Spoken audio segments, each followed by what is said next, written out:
Today we're out here in the beautiful west desert of the state of Utah to compare the difference in power between Pyrodex powder and Pyrodex pellets. I'm Dustin and you're watching Guns of the West.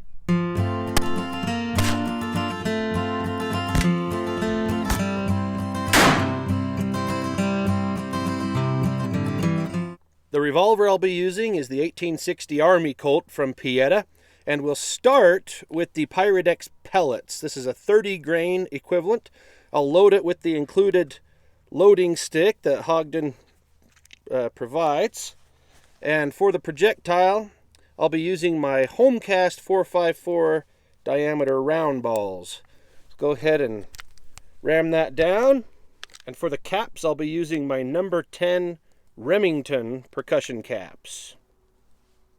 Well, I've got all my chambers loaded and capped. Let's go fire 6 shots over the chronograph and see what results we get.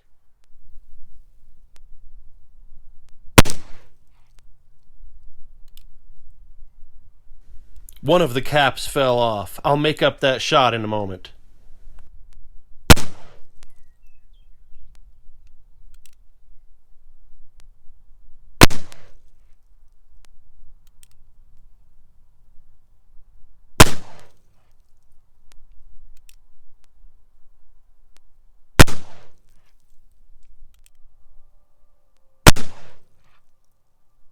Well, here are the chronograph results for the Pyrodex pellets. Over on the left, you can see the velocity as well as the foot-pounds of energy for each shot.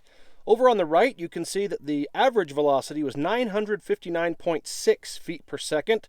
And what's really impressive is that it's only a spread of 16. These are very consistent loads. In the interest of a fair comparison, I've just swabbed out the bore, and now I'm going to add 30 grains of the Pyrodex powder. That's what the pellets are supposed to be equivalent of.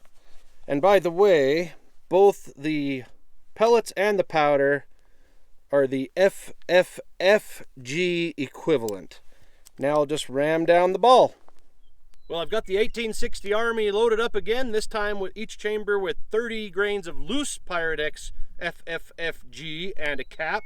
Now, one little note, you may have noticed I'm not using lube of any kind, neither the wads or lube over the ball. Normally I do, and I still recommend you do. I'm just not doing it today because they tend to interfere with the chronograph. So still recommend the lube. Well, let's go try these 6 shots with loose powder over the chronograph now.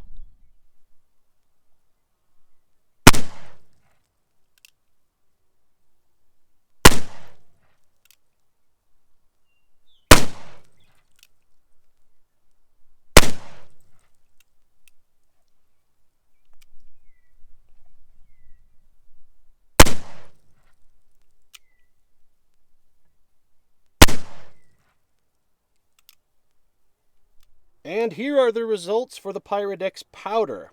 Again, on the left, you can see the velocity and foot-pounds of energy for each shot.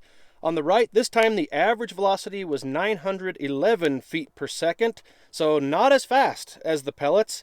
But what really concerns me is we have a spread of 132, so definitely not as consistent either. Now, of course, some of that can be attributed to the shooter and how consistent you are in ramming down the ball. But I have to say, if you really want consistency, those pellets work very, very well. This is the second video I've used them now in which they've really impressed me. Well, as always, I hope you enjoyed the video today, maybe even found it helpful. Please don't forget to click that like button down below and subscribe to the channel. And don't forget to visit the new website, gunsofthewestutah.com. And in the description, you can see where to find me on social media. Thank you so much for watching.